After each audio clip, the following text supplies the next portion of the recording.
Hello दोस्तों, हम लोग आज पढ़ेंगे क्लेमेंट एटली की घोषणा, लॉर्ड माउंटबेटन योजना और आज़ाद भारत के प्रथम प्रधानमंत्री का प्रथम संबोधन। और इसके पिछली वीडियो में हम लोग कैबिनेट मिशन के बारे में पढ़े थे। कैबिनेट मिशन के बारे में ये पढ़े थे कि कैबिनेट मिशन 1946 ईस्वी में आया और ये जो था कैबिनेट मिशन वो ब्रिटिश प्रधानमंत्री के 3 मंत्रिमंडल आता है भारत, और ये 3 मंत्रिमंडल ही आता है, इसी को मतलब कि कैबिनेट मिशन कहा जाता था। और फिर अपना एक विचार प्रस्तुत करता है, एक सुझाव देता है कि आप लोग को इतना काम करना है। वो देख लिए थे, हमारा पिछला वीडियो था कैबिनेट मिशन। और इसी कैबिनेट मिशन के तहत एक अंतरिम सरकार का गठन होता है 1946 ईस्वी में ही, और जिसमें सभी को कुछ न कुछ पद मिलता है। जैसे जवाहरलाल नेहरू को पहला बार प्रधानमंत्री बनते हैं, सरदार वल्लभ भाई पटेल गृह मंत्री बनते हैं। और स्टार्टिंग में मुस्लिम लीग भाग नहीं ले रहा था, मगर फिर बाद में मुस्लिम लीग की तरफ से 5 गो मंत्री बनाया जाता है, और जिसमें लियाकत अली खां को वित्त मंत्री बनाया जाता है। अब वित्त मंत्री बन जाने के कारण ये, अब चूंकि वित्त मंत्री बन गया था, जिसके कारण ये अब हर काम में अड़ंगा डालने लगा था ये लियाकत अली खां, जिसके कारण क्या हो गया कि सरकार का काम ठप हो गया। तो इन लोग का, यानी कि मुस्लिम लीग का बहुत दिन से मांग था कि हमको एक अलग देश चाहिए, हमको अलग चाहिए। बहुत दिन से मांग कर रहा था पाकिस्तान का, जिसके कारण ये जब कैबिनेट मिशन आया था तो इसमें तब पाकिस्तान का मांग नहीं था। इसमें यही कहा गया था कि भारत का विभाजन नहीं होगा, जिसके कारण जो था कांग्रेस तो सपोर्ट करती है कैबिनेट मिशन का, मगर मुस्लिम लीग इसकी विरोध करती है कैबिनेट मिशन का। और फिर इसी के तहत वो लोग प्रत्यक्ष कार्यवाही दिवस मनाता है, जिसको सीधी कार्यवाही दिवस भी कहते हैं। ये सब तो हम लोग देख लिए थे। तो बहुत दिन से मांग था इन लोग का कि हमको एक पाकिस्तान का मांग था इन लोग को। तो इसी के तहत क्या होता है कि ये हम लोग पढ़ेंगे, जो क्लेमेंट एटली की घोषणा होता है, इसी में यह घोषणा करता है कि मतलब कि जून 1948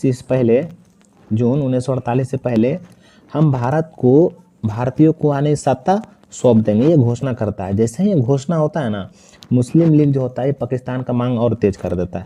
तब जाकर के फिर लॉर्ड माउंटबेटन आ जाता है इसमें। फिर ये एक प्रकार से कह सकते हैं कि भारत को, मतलब कि इसमें हो जाता है कि क्या कह सकते हैं उसको, यानी कह सकते हैं कि भारत के विभाजन को क्या करती है, ब्रिटिश सरकार मान लेती है कि चलो ठीक है विभाजन हो जाए।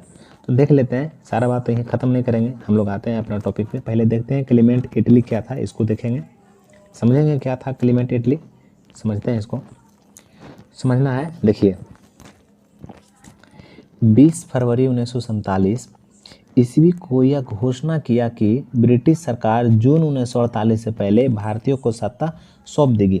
ये घोषणा करता है ब्रिटिश प्रधानमंत्री क्लेमेंट एटली। क्लेमेंट एटली मतलब कि घोषणा कर देता है कि हम तुम लोग को जून 1948 से पहले तुम लोग को छोड़ देंगे, हम यहाँ से चले जाएंगे, यानी तुम लोग को सत्ता सौंप देंगे जून 1948 से पहले। ये घोषणा करता है 20 फरवरी 1947 को, याद ही रखिएगा इस डेट को।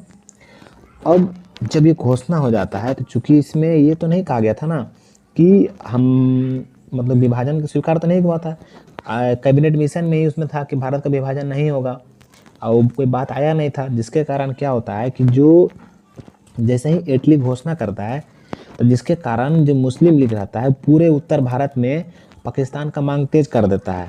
अब फिर से जैसे 1946 ईस्वी में एक बार मुस्लिम लीग बहुत ज़बरदस्त दंगा कर दिया था बंगाल के नोवाखली में, जिसमें हजारों हिंदू मर जाता है। तो फिर जब बहुत ज़्यादा भयानक दंगा हो जाता है तो इसमें फिर जाकर के गांधी जी उस दंगा को शांत करते हैं 1946 ईस्वी में। तो कुछ वैसा ही प्रकार के फिर से खूनी संघर्ष प्रारंभ हो जाता है पाकिस्तान की मांग के लिए। कब? जब क्लेमेंट एटली घोषणा कर देता है कि तुम लोग को सत्ता सौंप देंगे जून 1948 से पहले। तब जाकर के ये मुस्लिम लीग जो रहती है पाकिस्तान की मांग तेज कर देती है, और तेज करने के साथ साथ फिर से वही वाला देखिए था ना कि बंगाल के नोवाखली में, जिसमें हजारों हिंदू को मार दिया था मुस्लिम लीग ने 1946 ईस्वी में ही, बहुत ज़बरदस्त दंगा हो गया था। मगर फिर जाकर के गांधी जी इस दंगे को शांत करते हैं, इस दंगे को। तो वही बात यहाँ पर भी हुआ, जैसे ही घोषणा हुआ इटली का, और उसके बाद जो मुस्लिम लीग थी वो पाकिस्तान की मांग और तेज कर दी, और पूरा खूनी संघर्ष होने लगा, यानी मार काट कुछ भी एकदम कि हमको अलग देश चाहिए, स्वतंत्र चाहिए, अलग होना चाह रहा था, स्वतंत्र होना चाह रहा था। अब देखिए तब जाकर के क्या होता है कि फिर एक और आता है, योजना आता है जिसको कहा जाता है लॉर्ड माउंटबेटन। तो जो लॉर्ड माउंटबेटन रहता है ये फिर अंतिम वायसराय बन के आते हैं भारत के, क्योंकि इसके बाद तो फिर सब खत्म हो जाता है इन लोग का। तो 24 मार्च 1947 ईस्वी को लॉर्ड माउंटबेटन भारत के अंतिम वायसराय बनकर आए। पूछेगा कि भारत के अंतिम वायसराय यही था लॉर्ड माउंटबेटन, तो यही पहला अंतिम वायसराय बन करके आए। और इन्होंने क्या किया कि बहुत सारा नेता से बहुत ज़्यादा विचार करके मतलब कि विचार किया, अच्छे तरीक़ा से समझा बुझा, तब जा कर के ये जो लॉर्ड माउंटबेटन ये 3 जून 1947 ईस्वी को एक योजना प्रस्तुत करता है, या तो कुछ 3 जून को मतलब बताता है, ये एक प्रकार से सलाह देता है, मशवरा जो भी करता है वो करता है, यानी कि 3 जून 1947 ईस्वी को एक योजना प्रस्तुत कर देता है। चूँकि ये योजना रहता है लॉर्ड माउंटबेटन लाता है, ये बहुत बड़ा एक प्रकार से कह सकते हैं कि योजना रहता है ये, जिसमें ये जो सरकार रहती है भारत के विभाजन मान लेती है इसमें ब्रिटिश सरकार। तो इसीलिए इस योजना यानी कि लॉर्ड माउंटबेटन योजना को 3 जून की योजना भी कहा जाता है। तो 3 जून की योजना बोले या लॉर्ड माउंटबेटन योजना बोले, दोनों एक ही बात है। क्यों? क्योंकि इसी दिन 3 जून को ही ये विचार विमर्श करके, यानी पहले विचार विमर्श कर लेती है, पहले 24 मार्च मतलब वायसराय बन के आता है 24 मार्च को। आने के बाद जब भारत में आता है तो फिर बहुत सारा नेता से विचार करता है, विचार करने के बाद फिर कंक्लूजन निकाल के 3 जून को इन लोग अपना सुना देता है कि क्या विचार हम किए हैं, और सुना देता है, तो इसी को 3 जून की योजना कहा जाता है। तो इसमें क्या क्या प्रावधान था 3 जून की योजना में, इसको देखते हैं। पहला नंबर बात था कि भारत के विभाजन क्या किया, ब्रिटिश लोग स्वीकार कर लिया, पहला नंबर बात। दूसरा कि भारत जो है, भारत को 2 अधिराज्यों के रूप में स्वतंत्र किया जाएगा। अधिराज्य कहने में तो होता है डोमिनियन स्टेट, यानी कि अधीन रहना है उसके, ब्रिटिश सरकार जो कानून है उसी के अधीन। फिलहाल यही था कि अधीन रहना है, स्टार्ट एकदम ये नहीं कि आज़ाद हो गए आप लोग, अधीन रहना यानी अधिराज्य के रूप में स्वतंत्र किया गया था, पूरी तरह से नहीं, यानी कि ये किया गया। पहला विभाजन मान लिया और दूसरा भारत को 2 अधिराज्यों के रूप में स्वतंत्र किया गया, भारत और पाकिस्तान। उसके बाद ये लोग ये बोलिए, ब्रिटिश सरकार के मतलब प्रावधान ये हुआ कि भारत और पाकिस्तान ब्रिटिश कॉमनवेल्थ की सदस्यता जब चाहे छोड़ सकती है। उन लोग एक कॉमनवेल्थ बनाया था, देखिए वेल्थ में क्या होता है धन, यानी कॉमनवेल्थ बनाया था और उसमें भारत पाकिस्तान सदस्य के रूप में था। तो सदस्य के रूप में था तो उन लोग कोई ये नहीं रखा कि हाँ तुम लोग को इसमें शामिल होना ही होना है या इसमें रहना ही रहना है, बोला आपको जब मन है तो इसमें सदस्यता छोड़ सकते हैं, मन है तो रहिए, नहीं मन है तो नहीं रहिए। और उसके बाद चौथा पॉइंट ये भी कह दिया कि जो देसी राज्य जो था, देसी रियासत था ना उसमें क्या होता था, ब्रिटिश राज होता था, देसी रियासत होता था, तो ये सब होता था। तो इसमें यह हुआ कि जो देसी रियासत है वो चाहे तो भारत में रह सकता है, या तो पाकिस्तान में रह सकता है, या तो स्वतंत्र रह सकता है, जिसके कारण जो जम्मू कश्मीर रहता है वो बोलता है कि हम स्वतंत्र रहेंगे। उस टाइम राजा हरी सिंह रहता है, ऐसा बोल देता है। फिर बाद में जब पाकिस्तान परेशान करता है जम्मू कश्मीर को, राजा हरी सिंह को, तो फिर वो विलय पत्र पे हस्ताक्षर करके फिर भारत में मिलता है। तो ऐसा होता है कंडीशन। तो 4 कंडीशन हो गया ना। पहला हो गया कि मतलब कि ब्रिटिश सरकार थी वो विभाजन को मान ली। दूसरा हुआ कि भारत जो मतलब कि जब मान ले विभाजन तो कहा कि भारत जो है, भारत को 2 अधिराज्यों के रूप में स्वतंत्र किया गया, भारत और पाकिस्तान, यानी डोमिनियन स्टेट के रूप में, यानी कि कहने का मतलब हो गया कि अधीन रहेगा, अंग्रेज के अधीन रहेंगे एक प्रकार से। और तीसरा हो गया था कि जब मन हो कॉमनवेल्थ के सदस्यता छोड़ सकता है भारत और पाकिस्तान। और चौथा हो गया जो देसी रियासत था वो तो चाहे भारत में मिल सकता है चाहे तो पाकिस्तान में जा सकता है, क्योंकि पहले भारत पाकिस्तान एक में था, अब पाकिस्तान अलग होगा तो जिधर मन रहेगा उधर जा सकता है। मगर जो जिस मुल्क का रहेगा, यानी कि जिस थी क्या कह सकते उसको, जैसे हिंदू हो गया, हिंदू मुल्क का रह गया ज़्यादा, या मुस्लिम बहुल का रह गया बहुत ज़्यादा, तो उधर जाएगा। मुस्लिम का रहेगा तो जाहिर सी बात है ज़्यादा पाकिस्तान जाएगा, हिंदू ज़्यादा भारत में रहेगा। तो कुछ ऐसा ही हुआ, तो यही कानून बना दिया कि ये कर सकता है।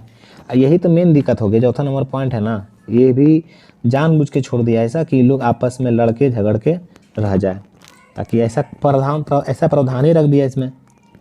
और फिर देखिए तब जाकर क्या हो रहा है, जब भारत के विभाजन की बात हो गया तो बहुत सारा कांग्रेस के नेता अस्वीकार किया कि नहीं, भारत में विभाजन नहीं होना चाहिए, क्योंकि ब्रिटिश सरकार इतना भारत को लूट ही ली थी कि एकदम कमज़ोर हो गया था, नहीं चाह रहा था कि भारत का विभाजन हो। खास करके मौलाना अबुल कलाम आज़ाद हैं, ये गांधी जी से हर बार आग्रह कर रहे थे कि विभाजन को स्वीकार ना कीजिए, भले ही हिंदुस्तान का सर्वनाश हो जाए। ये बोले थे मौलाना अबुल कलाम आज़ाद कि आप विभाजन को स्वीकार नहीं कीजिए। ये गांधी जी से आग्रह कर रहे थे मौलाना अबुल कलाम आज़ाद। तो यानी कह सकते हैं कि मौलाना अबुल कलाम आज़ाद जो थे ये भारत के विभाजन के प्रति ये सबसे अधिक विरोध किए थे ये। तो इनका ही बात था कि यही था, भले हिंदुस्तान का सर्वनाश हो जाए मगर आप विभाजन को स्वीकार ना कीजिए। अब ऐसा नहीं था गांधी जी तैयार थे विभाजन के लिए, नहीं, गांधी जी भी तैयार नहीं थे। गांधी जी भी बोले थे कि भारत का विभाजन हमारे लाश पर होगा। मगर फिर क्या हुआ, भारतीय स्वतंत्रता अधिनियम 4 जुलाई 1947 को ब्रिटिश संसद में पेश किया गया, VBI, कि भारतीय स्वतंत्रता अधिनियम कानून आ गया, हम लोग स्वतंत्र होना है, अब हम लोग स्वतंत्र हो रहे हैं। 4 जुलाई 1947 को ये ब्रिटिश का जो संसद था वहाँ पेश किया गया और 18 जुलाई 4 जुलाई को पेश हुआ और 18 जुलाई को भारतीय स्वतंत्रता अधिनियम के तहत ब्रिटिश संसद से पारित हुआ। यानी 18 जुलाई 1947 को भारतीय स्वतंत्रता अधिनियम ब्रिटिश संसद से पारित हुआ और इसी दिन ब्रिटिश सम्राट ने भी हस्ताक्षर कर दिया कि अब हम लोग आज़ाद हैं। पारित हुआ कानून 18 जुलाई 1947 को, ये अधिनियम पारित हो गया ब्रिटिश संसद से। पहले पेश किया गया था ये भारतीय स्वतंत्रता अधिनियम 4 जुलाई 1947 को पेश किया गया था और 18 जुलाई 1947 को ये ब्रिटिश संसद में फिर पारित हुआ, पारित हो गया था। फिर इस पर वहाँ का जो ब्रिटिश का सम्राट था उस पर साइन भी कर देता है। अब साइन कर देता है तो उसमें क्या क्या बात लिखा रहता है, क्या उल्लेख रहता है, उस जो आया था अधिनियम, भारतीय स्वतंत्रता अधिनियम जो आया, इसके अनुसार क्या क्या हुआ। इसमें यह था उल्लेख कि भारत और पाकिस्तान दो स्वतंत्र देश, इसमें कहा गया था कि हाँ भारत और पाकिस्तान दो स्वतंत्र देश हैं, यानी इसका उल्लेख मिला उसमें। दूसरा, दोनों अधिराज्य यानी भारत पाकिस्तान अपने अपने संविधान सभा का गठन करेंगे और संविधान बनाएंगे, दूसरा बात था। तीसरा था, दोनों अधिराज्य के लिए एक एक गवर्नर जनरल की व्यवस्था की जाएगी, यानी कि आप अचानक तो नहीं छोड़ सकता वो लोग, तो इसलिए कहा कि एक एक गवर्नर जनरल का व्यवस्था किया जाएगा। इस प्रकार 15 अगस्त 1947 को भारत और पाकिस्तान नाम के दो नए स्वतंत्र देश का जन्म हो गया। फिर जाकर के 15 अगस्त 1947 को इतना कुछ होने के बाद भारत और पाकिस्तान का क्या हो गया, एक नए स्वतंत्र देश का जन्म हो गया। फिर गांधी जी भी रहते हैं वो तंग करके फिर स्वीकार कर लेते कि चलो ठीक है जाओ तुम अलग रहो। गांधी जी भी परेशान हो गए ना, बहुत ज़्यादा खूनी दंगा हो रहा था, बार बार कितना मनाते रहते सबको। तब जा करके ये हुआ, तो ये तो 15 अगस्त तो भारत में मना, तब जाकर पाकिस्तान बोला कि नहीं, यानी कि चूंकि रात में हुआ था तब पाकिस्तान ने 14 अगस्त 1947 को स्वतंत्रता दिवस मनाने का निर्णय लिया। और भी रीज़न था, कभी देखेंगे, ये था रीज़न। दूसरा, मुस्लिम बहुल क्षेत्र पाकिस्तान में चले गए, कुछ क्षेत्रों में जनमत संग्रह कराया गया, वहाँ के लोगों ने जिस देश के साथ रहने का निर्णय लिया उसी के अनुसार बंटवारा करने का निर्णय लिया गया। कहने का मतलब हो गया, जहाँ मुस्लिम के बहुतता था, यानी कि मुस्लिम ज़्यादा संख्या में था, वो पाकिस्तान चला गया, और जो चाहता था कि हिंदुस्तान में रहे हिंदुस्तान में रहा। और कहीं कहीं क्या हुआ कि जनमत संग्रह कराया गया कि आप लोग कहाँ रहना चाहते हैं, एक प्रकार से वोटिंग होता है ना कि हाँ हाथ खड़ा करो कौन कहाँ रहना चाहता है। इसी के अनुसार जो जिधर रहना चाहता था उधर चला गया, उसी के अनुसार बंटवारा फिर हो गया। तब जा कर के अब जब बंटवारा हो गया, इतना कुछ हो गया, तब भाई सीमा रेखा खींचना है ना, तो भारत और पाकिस्तान के विभाजन के लिए उस समय जो सर्वे करने वाला आता है ना, उस टाइम जो सर्वे करने वाला था उसका नाम था जनरल सर रेडक्लिफ। क्या नाम था उसका? General sir Radcliffe. इसी की अध्यक्षता में एक आयोग का गठन होता है और यही लोग, जो ये आयोग रहता है, ये भारत और पाकिस्तान का सीमा रेखा का निर्धारण करता है। तो चूंकि इसी के जो जनरल रेडक्लिफ रहता है इसी के अध्यक्षता में होता है, इसीलिए भारत और पाकिस्तान का जो सीमा रेखा रहता है इसका नाम रख दिया गया रेडक्लिफ रेखा। जो एग्जाम में आते रहता है कि भारत और पाकिस्तान के बीच में कौन सा रेखा है, रेडक्लिफ रेखा। ऐसे भी लोग याद रखता है भारत पाकिस्तान जो रहता है पूरा एकदम दोनों एक प्रकार से कह सकते हैं, कभी पाकिस्तान ज़्यादा पाकिस्तान ही चलाता है, फिर इंडिया वाला भी कभी ऐसा होते रहता है। तो यही जो है कि जो रेडक्लिफ है, याद रख सकते हैं कि रेड लाल खतरा, तो दोनों जो रहता है अटैक ही करते रहता है। पाकिस्तान कभी कर देता है, मेनली शुरुआत पाकिस्तान ही कर देता है क्योंकि इसको तो POK ये चाहिए, कश्मीर चाहिए। आगे देखिए, इन दौरान करोड़ों लोग पाकिस्तान से भारत आए और करोड़ों लोग भारत से पाकिस्तान गया। यानी क्या हो रहा ना, उस टाइम फिल्म देखिएगा भाग मिल्खा भाग, उसमें देखिएगा कितना सारा, जब पाकिस्तान का जब ये हुआ था, कितना सारा इधर से इधर, कितना से इधर, कोई गया पाकिस्तान गया, वहाँ अरे लगा यार हाँ नहीं ठीक है, हिंदुस्तान लौट के आ गया, हिंदुस्तान में था फिर से पाकिस्तान चला गया, ऐसे ऐसे हो रहा था। तो कुछ लोग इधर गया, कुछ लोग इधर गया। तो जब हमारा संविधान बना था तो उसमें कुछ दिन के लिए रोक दिया गया था, जो नागरिकता से रिलेटेड कोई बात था, तो उसमें कहा दिया कि नहीं पहले सबको होने दो, इधर से इधर अस्थिर हो गया, तब जा कर के फिर पूरा ठोस कानून आगे सब पे फिर लागू हुआ। तो कुछ कुछ कानून जो रहता है, जैसे आर्टिकल होता है, कुछ कुछ आर्टिकल सिर्फ उसी टाइम लागू था, वो सब हम देखेंगे हम लोग पॉलिटी क्लास में। ज़्यादा डीप में पहुँचेंगे ना, बहुत लंबा वीडियो पहुँच जाएगा। तो यही था कि ये जो बंटवारा हुआ था, विस्थापन हुआ था एक अलग स्वतंत्र देश का, तो ये दुनिया का सबसे बड़ा विस्थापन था, क्योंकि इसमें करोड़ों लोग पाकिस्तान से भारत आया, भारत से पाकिस्तान गया। अब देखिए आगे, हमारा देश एक प्रकार से आज़ाद हो गया। जब आज़ाद हो गया तब भारत के जो प्रधानमंत्री थे वो पहला संबोधन करते हैं। अब क्या करते हैं देखिए, 14 अगस्त 1947 के मध्य रात्रि में संसद में केंद्रीय कक्ष में क्या होता है, संविधान सभा के केंद्रीय कक्ष, जो संविधान सभा था उसके केंद्रीय कक्ष में भारतीय स्वतंत्रता की घोषणा पंडित जवाहरलाल नेहरू की। पंडित जवाहरलाल नेहरू जो थे यही घोषणा करते हैं स्वतंत्रता के, कि हम लोग स्वतंत्र हो गए हैं। और बोलते हैं वर्षों पहले हमने किस्मत के साथ बाजी लगाई थी, अब समय आ गया है कि हम अपनी प्रतिज्ञा को पूरी तरह ना सही काफ़ी हद तक पूरा करें। मध्य रात्रि में जब सारी दुनिया सो रही होगी, भारत नई जीवन स्वतंत्रता लेकर जागेगा। ये बात था जवाहरलाल नेहरू का, यही प्रथम संबोधन था ये इनका। और देखते हैं और कुछ कुछ पॉइंट है, देख लेते हैं इसको भी। स्वतंत्र भारत के प्रथम गवर्नर जनरल, तो गवर्नर जनरल तो था, मगर जब भारत स्वतंत्र हुआ तो पहला गवर्नर जनरल बना, वो बना लॉर्ड माउंट बेटन। यही ना योजना लाया था 24 मार्च 1947 को, मतलब कि भारत आया और फिर 3 जून को योजना प्रस्तुत किया, जिसको 3 जून की योजना कहा जाता है। तो उस टाइम वायसराय यही था, तो वायसराय ये था, तो फिर जा कर के गवर्नर जनरल बन जाता। क्योंकि भारत जब स्वतंत्र होता है तब पहला तो ये जो रहता है ना लॉर्ड माउंट बेटन रहता है, ये अंतिम वायसराय रहता है उधर से, मगर जब यहाँ से आता है तो यहाँ से फिर गवर्नर जनरल चलता है, तो गवर्नर जनरल बनता है ये। तो जब भारत हमारा आज़ाद हो गया तो पहला गवर्नर जनरल बन जाता है फिर लॉर्ड माउंट बेटन, कन्फ्यूजन नहीं होना इसमें। और फिर प्रथम भारत के प्रथम प्रधानमंत्री स्वतंत्र भारत के जवाहरलाल नेहरू। उसके बाद पाकिस्तान के प्रथम गवर्नर जनरल बन जाता है मोहम्मद अली जिन्ना, स्वतंत्र पाकिस्तान के।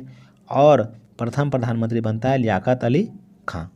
और चूँकि गांधी जी जो रहते हैं मोहम्मद अली जिन्ना को कायदे आजम के भी नाम से कहते थे, उनको पुकारते थे, या कहते हैं उनका उपनाम दिए थे गांधी जी, कायदे आजम। तो ख़त्म हो गया वीडियो हमारा, यहीं तक था वीडियो। ठीक है, तो कैसा लगा वीडियो? अगर वीडियो अच्छा लगा तो वीडियो को लाइक कीजिए, चैनल को सब्सक्राइब कीजिए और वीडियो को शेयर कीजिए। हम लोग मिलते हैं अगली वीडियो में। वीडियो देखने के लिए आपका बहुत बहुत धन्यवाद।